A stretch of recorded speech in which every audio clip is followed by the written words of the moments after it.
মানুষটা কোথাও গেলেই ঝামেলা, এটা যে কবে একটু সিনসিয়ার হবে। হ্যাঁ চল, আমি রেডি। এতক্ষণে তোর আসা হলো। দেখ, তোর জন্য যদি আমার গার্লফ্রেন্ড রাগ করছে না, তোর যে কি অবস্থা করবে সেটা তুই দেখিস।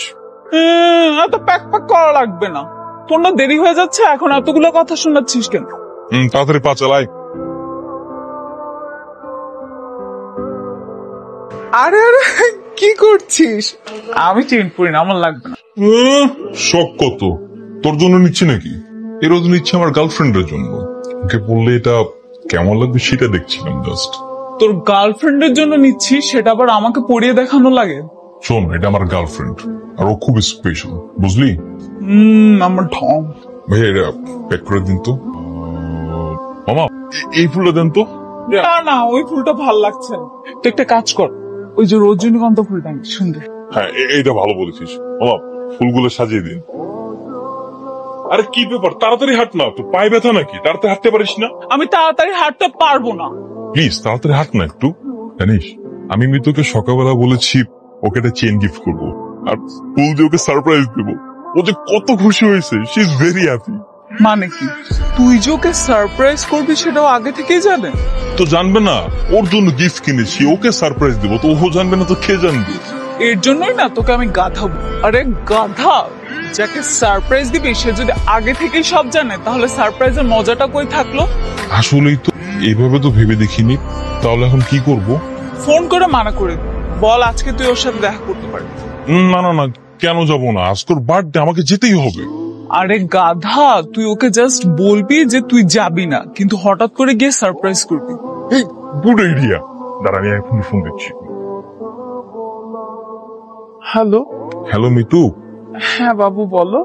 আমি না একটা ঝামেলায় পড়ে গেছি, তোমাকে যে কিভাবে বলবো। সমস্যা? কি সমস্যা হয়েছে বলো। দেব, আমার না ইমার্জেন্সি ভাবে গ্রামের বাড়ি যেতে হচ্ছে। বাড়ি থেকে কাকা ফোন দিয়েছিল, সো আজকে আমরা না দেখা করতে পারবো না। আমি বাড়ি থেকে এসে আবার তোমার সঙ্গে দেখা করবো, কেমন? কিন্তু আমি যে তোমার জন্য রেস্টুরেন্টে এসে বসে আছি। দেব, আই এম সো সরি। তুমি রেস্টুরেন্টে কিছুক্ষণ সময় কাটাও, তারপর কিছু খেয়ে দেন চলে যাও। আচ্ছা ঠিক আছে, তাহলে তুমি আমার ফোনে কিছু টাকা পাঠিয়ে দাও। আচ্ছা ঠিক আছে, আমি পাঠিয়ে দিই। পিয়াস জরুরি কাজে গ্রামের বাড়িতে গিয়েছে, ও আর আসবে না। আর পিয়াস তো ছিল আমার শুধুই টাইম পাস। আমি তো ভালোবাসি তোমাকে। আরে পিয়াস, তুমি এখানে হঠাৎ? দেখো, তুমি যেরকমটা ভাবতেছ। ওই, তোমাকে আমি এত ভালোবেসেছি, এত বিশ্বাস করেছি, শেষ পর্যন্ত তুমি আমার সাথে এমন করতে পারলে? আরে আই এম সরি।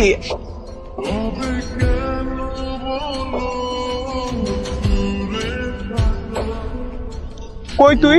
কেন, কি হয়েছে সেটা বল। 3 দিন ধরে তুই ভার্সিটিতে আসিস না, ফোনটা অফ করে রেখেছিস, ঘটনা কি বলতো? তো ফোন বন্ধ থাকলে কল দিলি কিভাবে? মাত্র অন করেছি, সেই জন্য পেল। আচ্ছা বল, কই আছিস? আমি তোর কাছে আসবো। এই না না, তোকে আসতে হবে না, প্লিজ আমাকে একটু একা থাকতে দে। আমি তো একা থাকতেছি, ছাকা খেয়ে বেকা হওয়ার দিন এখন আর আছে রে? আমি আছি না। ভার্সিটিতে খুব সুন্দর সুন্দর কিছু ফ্রেশার এসেছে, আমি তোকে ম্যানেজ করে দিই। এই ফোন রাখতো, তোর সাথে পরে কথা বলবো, কে যেন আসছে। আপনার পার্সেল। আমার parcel?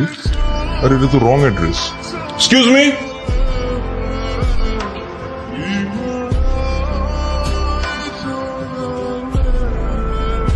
I love you too. ভেবেছিলাম আমার বয়ফ্রেন্ড আমাকে ঠিক এভাবেই প্রপোজ করবে, কিন্তু না, সে আমার সামনে অন্য একটা মেয়েকে ঠিক এভাবেই প্রপোজ করেছিল। আরে তোমাকে বলেছিলাম না লামহা আজকে আসবে না। লামহা তো আমার টাইম পাস ছিল। আমি তো শুধু তোমাকেই ভালোবাসি। I love you. I love you two.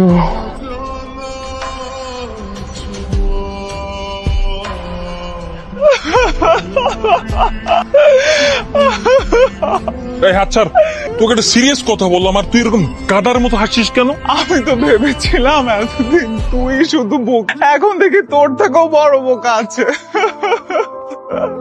তুই একটা জিনিস চিন্তা কর, একটা মেয়ে ছ্যাঁকা খেয়েছে, সেটা আবার ডায়েরিতে লিখে। কত বড় পাগল মেয়েটা। তোর সাথে না আমার কোনো কিছু শেয়ার করাটাই ভুল হয়েছে। আমি আজকের পর থেকে তোর সাথে আর কোনো কিছু শেয়ার করবো না। আচ্ছা সরি সরি সরি। 3 দিন পর ভার্সিটিতে এসেছিস, আমাকে রেখেই চলে যাচ্ছিস। আচ্ছা তুই আমাকে বলতো, তুই ডায়েরিটা কেন খুলে পড়তে গেলি? আরে সাথে কি পড়ছি নাকি? আমি তো ভাবছিলাম ডায়েরির ভিতরে হয়তো কোনো অ্যাড্রেস বা ফোন নাম্বার পাবো, যেটা পরে পুনরায় ডায়েরিটা আবার ফেরত দিতে পারবো, সেজন্য পড়েছি। পেয়েছিস কিছু? আরে কিভাবে পাবো? মাত্র তো 1 পৃষ্ঠা পড়েছি। পুরোটা পড়ে দেখ তো, কোনো অ্যাড্রেস পাস কিনা। যদি কোনো অ্যাড্রেস পাই তাহলে তুই আর আমি একসাথে যাব, ঠিক আছে? ব্রেকআপ হয়েছে তো কি হয়েছে? একটা ছেলে আমার সাথে এভাবে প্রতারণা করলো, তার জন্য কি আমি বসে বসে কাঁদবো? আমি ওর সমস্ত স্মৃতি আমার জীবন থেকে মুছে ফেলবো, সবকিছু পুড়িয়ে ফেলবো এবং চিৎকার করে বলবো, I hate you. I hate you. এবার দে। নে। মেজ বের কর। আমি ম্যাচ দিয়ে কি করবো? আমি কি সিগারেট খাই? আর তুই ম্যাচ দিয়ে কি করবি? তুই কি সিগারেট খাবি নাকি? আর আমি সিগারেট খাবো না, তো অন্য কাজ আছে, তাদের বের কর। না দোস্ত, আমি এটা কোনোভাবেই মেনে নিতে পারতেছি না। তুই একটা মেয়ের জন্য এখন সিগারেট খাওয়া শুরু কর। আরে এত কথা বলছিস কেন? বললাম না তো সিগারেট খাবো না। ভাইয়া, আপনার কাছে লাইটার হবে? লাইটার দিয়ে কি করবেন? তুই কি বিড়ি খাবেন?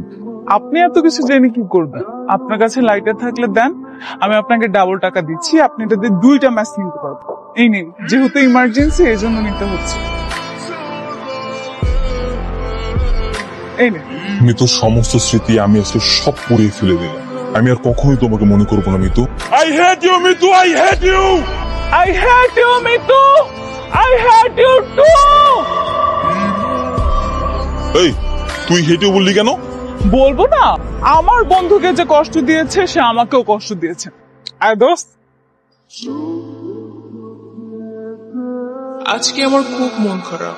এলাকায় মজিদ নামে একটা ছেলে রোজ আমাকে বিরক্ত করত, কিন্তু আজকে সে সবকিছু সীমা ছাড়িয়ে গেছে। সে